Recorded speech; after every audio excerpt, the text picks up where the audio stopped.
That is a very good question, actually. I just use technology in a way that I'm familiar with, but what I do is sometimes if I'm not watching something that is, motivating me or Hello, everyone, and welcome back to Giving Spring Podcast. Today, we have a special guest with us, and we're going to be talking a little bit more about work-life balance and men's mental health. Okay, so stay tuned and enjoy this podcast. Yep. So let's allow Jack to introduce himself. Just tell us a little bit more about you, your name, where you come from, and what you do for work. Sure. Well, my name is Jacques, and I am originally from Cape Town, but I've been here in Posh for quite some time now. For work, I just work as a cashier and a general worker at a Blue Bottle store. I really love helping customers and putting customers first. It is one of the main things of our job, and I believe any other job as well. Oh, I like that. No, that's wonderful. So now today, as we already discussed, we're going to be talking a little bit more about, balancing your work, life, and mental health, especially in the perspective of a man. So yeah. Mm-hmm. So for our first question, we'd like to know how are you able to sustain work life and working and then also having like personal relationships? How are you able to balance the two? Especially because your working hours is like from 7 to 7 and 6 days a week. Gotta enjoy work, but also, have to balance the two. So how are you able to balance those two?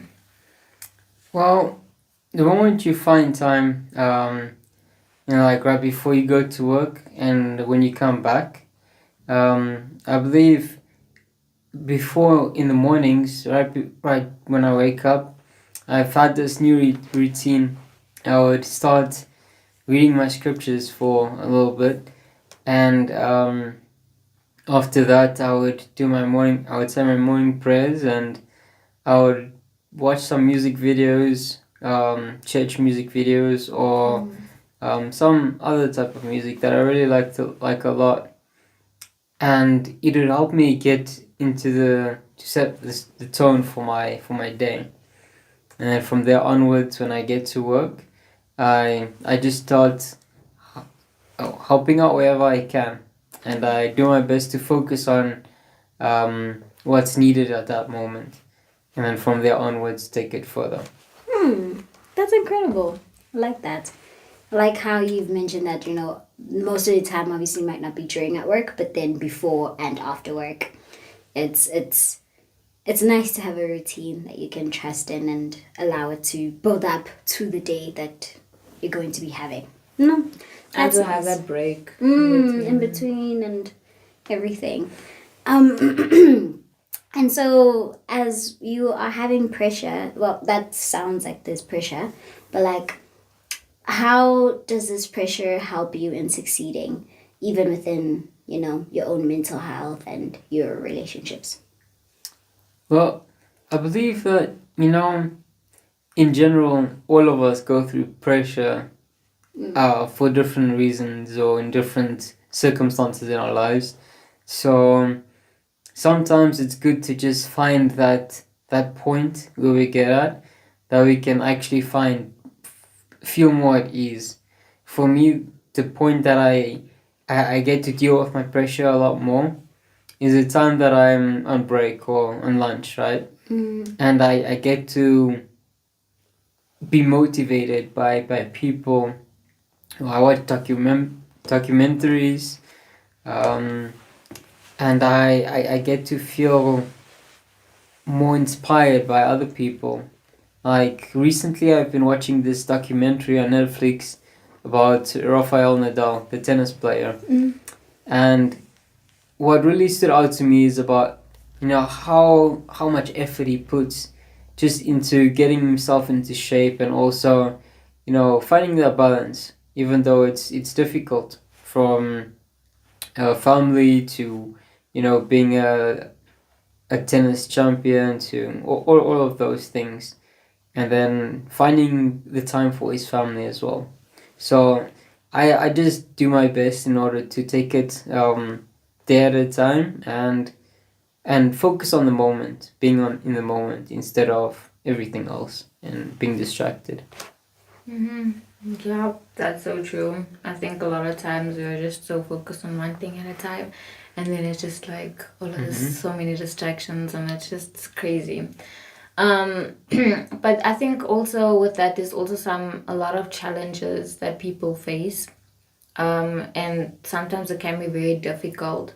But even though there are like challenges, difficult challenges that men face specifically, how are you still able to maintain a healthy work life even despite having challenges? And how does that affect your mental health? That is a good question. Yeah. Well, there's been times as well that I've gotten sick a few times as well, and when things have gotten a bit too much. But you know, despite all of that, despite sickness, despite pressure from different angles, I think one thing that always puts me back on track is um, looking back at how people before me have dealt with this, or looking to either the scriptures or maybe even just to the things that I've been given, the church materials that we have access to, and through reading those things or through just saying my prayers and making sure that when I do pray, I I mention the problems I have and I ask for help. And then having that moment that I do feel at peace is what helps me to push forward no matter what I go through. That's so true. I like how you're referring to, hey, there's help out there. Hey, there's things, there's resources, there's places that we can go to and turn to and go find help within those resources that we are provided with. There's this thing that men are taught to carry their challenges and their difficulties in silence. Yeah. How has that expectation affected you in your mental health and as well as in balancing your work life? Yeah, for me, most of the time I've done that. Kept everything inside, being silent, and at some point it gets to the it gets so tough that you feel like you're about to fall apart. But I really don't know what really keeps me going, but I know that in those moments when you have to deal with that silence or you feel like you're just quiet, I think back, what was one of the things that helped me the most during my mission. I was in Cape Town. I think that was mainly the one of my main period of times where I really got to learn more about myself and what helped me to keep going despite everything else. And that was when I came to know for the first time that keeping everything within yourself and being quiet is what's going to damage you more or break you. But it's better to talk about it. Talking about it helps you find ways to heal. It helps you feel not alone, but also you are able to gain guidance and counsel on how to overcome difficulties and challenges you face. And I've only learned that when I was on my mission, sharing the gospel with others. And that's when I learned the importance of not always staying silent, but also that there's a way that we can be silent to a certain extent, but then especially talk to others as well. I think that's very important when it comes to mental health. Um, I think a lot of people always feel like they're alone and they always feel like they have to carry everything alone, especially maybe men that feel like they have to be protectors and providers and have to just be there for their family, they have to be the strong ones. But sometimes, everyone faces challenges and it's important to have someone that you can lean on. And I think with that, there's also um, a lot of times when people are often overwhelmed because of the responsibilities. So what are some of the warning signs that we have to look for and or that men have to look for in themselves? And how can family and friends that surround them help them get get to a point where it's calm? I believe the warning signs to me, from what I've noticed, are mainly, at times when you keep things for so long, you start getting angry, and then anger leads to many other things. So Burnout. a burnout, yes, exactly. So once you start noticing that anger starts building up, that's one of the main signs that you need to know of. And the second is also when perhaps you become impatient with waiting for things to happen in the way that you want to.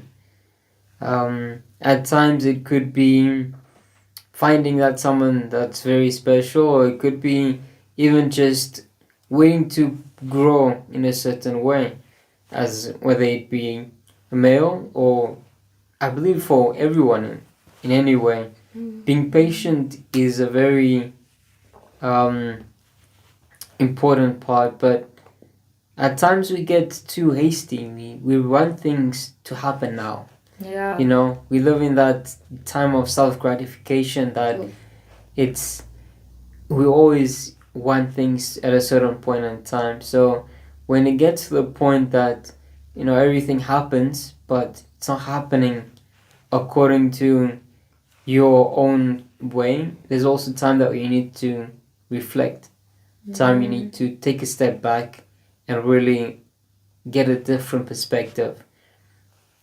In many ways, that can come from different angles as well. But I guess the main crux of the matter, I could say, is we should always find balance and find the way to stay focused on what matters most instead of losing that focus and dwelling on things that are not as important. That's very true. I liked that. I really do. Those were very good insights on the types of signs that we should look out for. I think anger is definitely one of those obvious ones, and another one that I think we don't maybe immediately see, but is when there's self-isolation, where now the person that was so bubbly that used to like to talk a lot Changing personality. exactly doesn't talk as much.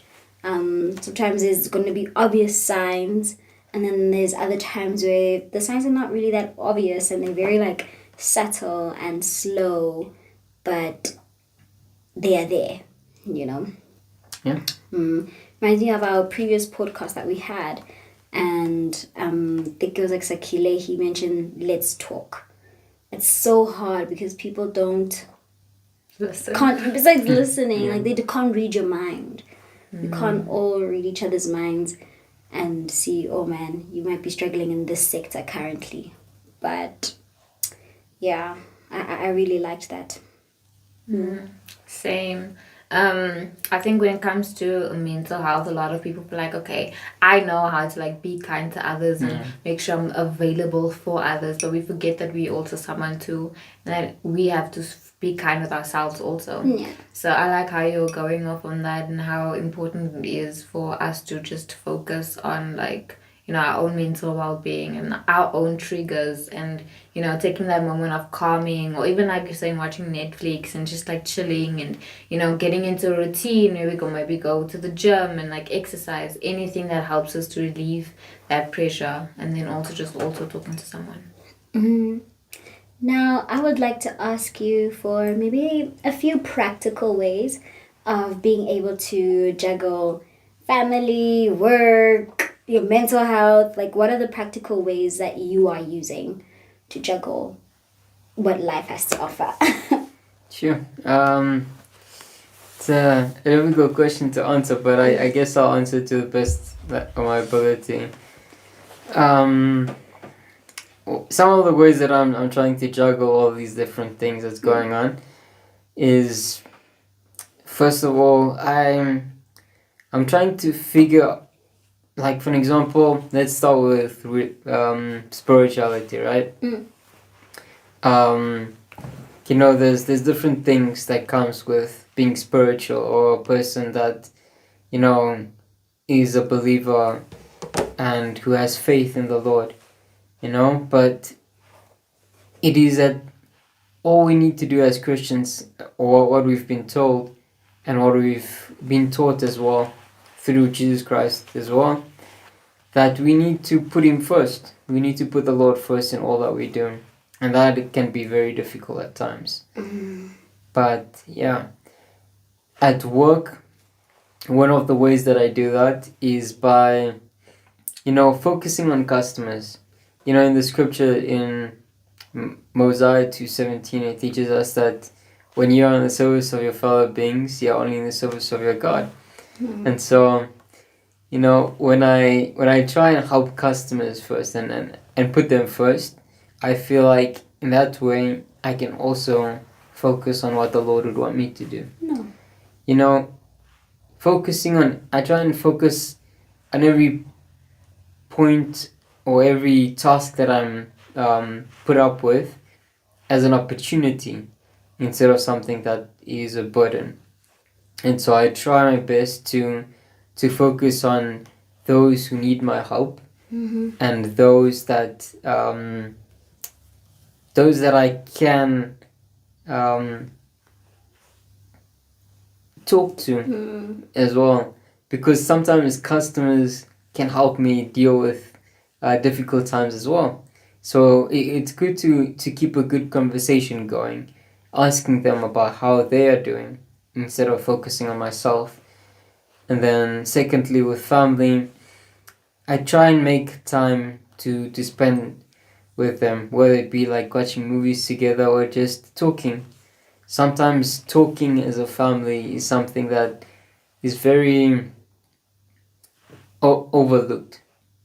And so when we make that time out of our hectic schedules just to have that conversation as a family, that is a time that we can really bond together and overcome things together instead of being alone, And then other than that, I believe overall I just try to see the positive things, focus on the positives more than the negative, because dwelling on the positive helps me find hope instead of feeling isolated, and it helps me become a better person, a better man. Yeah.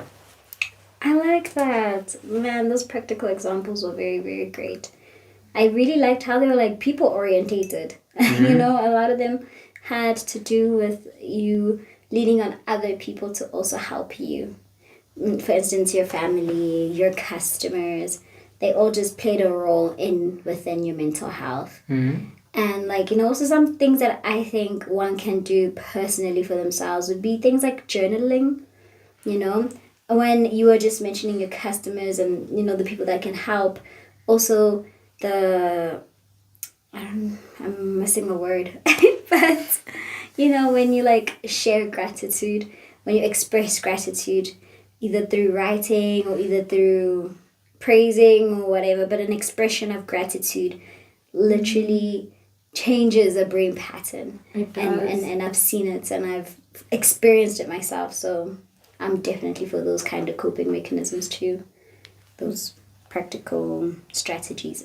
Yeah, no, same. I think a lot of us, focus so much on what we can do, for customers and other people, and So I like that you mentioned that, and I like how you also mentioned having a positive outlook. It's very important to be optimistic and like try and approach things with like positive thinking. And I also like how you mentioned about just also, I think, okay, when I was on mission, there was a saying that my Zoom leader said to me, it was like, be where your feet are. And it followed me like even after mission, and just like realizing the importance of being present. And I think with a healthy work-life balance, you have to be able to like, when you're at work, focus on work. But when you come home, don't bring like the work home. I think that helps a lot, especially mentally, just to cope with everything. So yeah, I like that it was mentioned. I like that as well. Okay, so I have a question that I want to ask about. Sometimes we get so focused on like, our trying to balance our work and life, that we have sometimes unhealthy habits that we go for. For an example, like technology. How are you able to use technology in an effective way to help you relieve of the stress from work? Well, that is a very good question, actually. I just use technology in a way that I'm familiar with, but what I do is sometimes if I'm not watching something that is,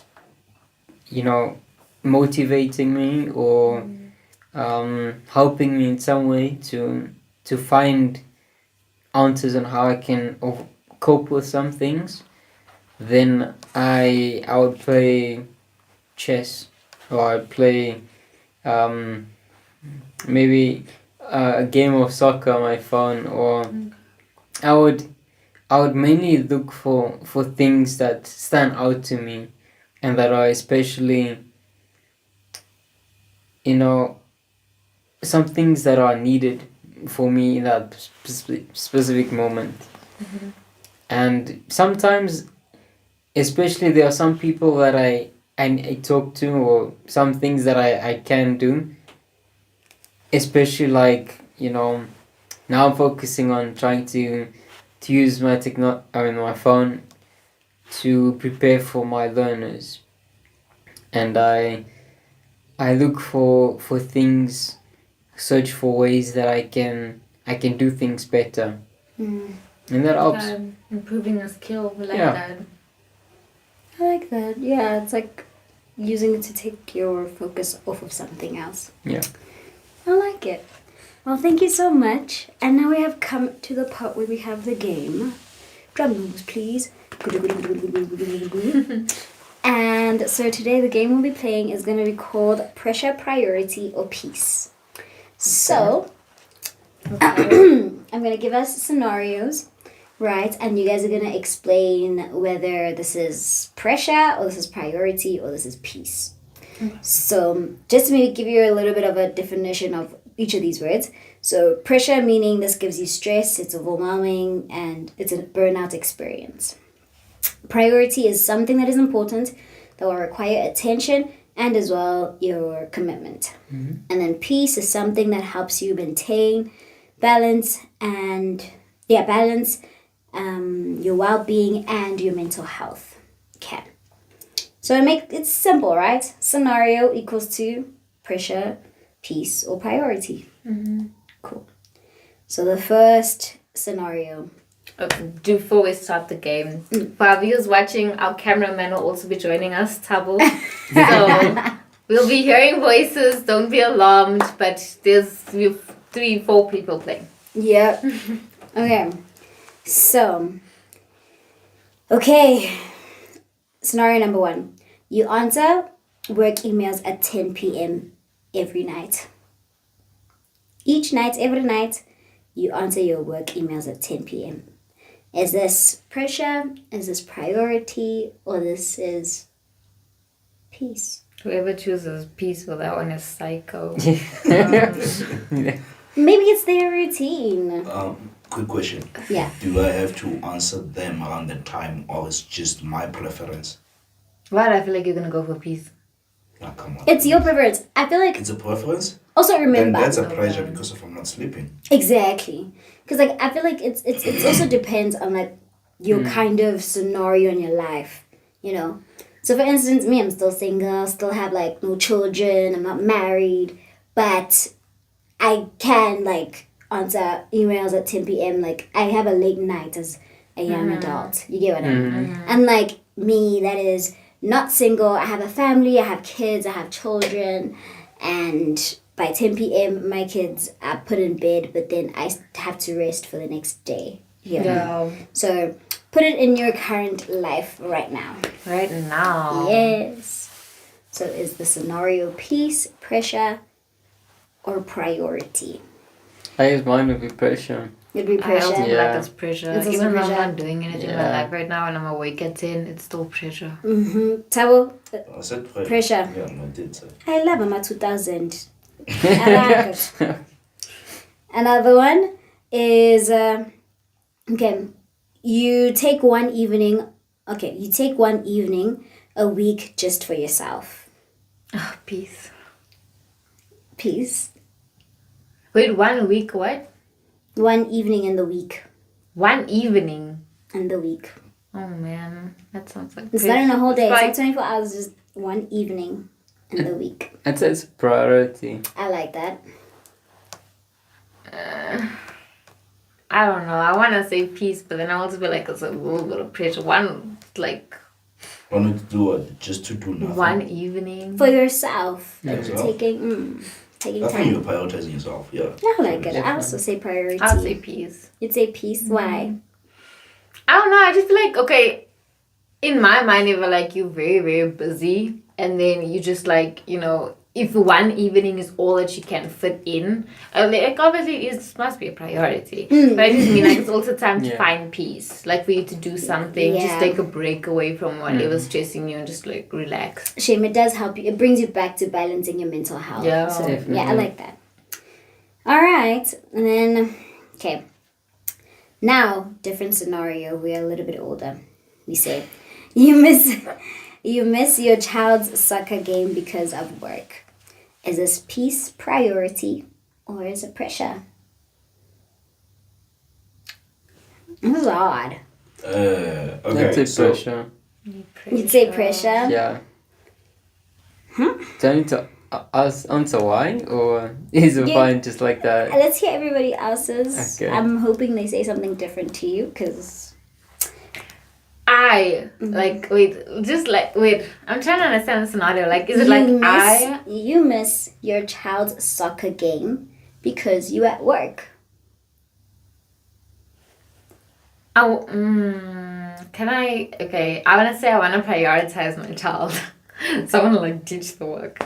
So I don't know if that's gonna be pressure, Okay. because yeah, you're at work. Pressure. Okay. that can't be peace. I mean, if your child's not seeing you at the game, Yeah. then Yeah. they're not having peace.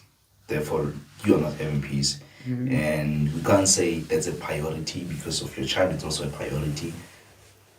So definitely pressure.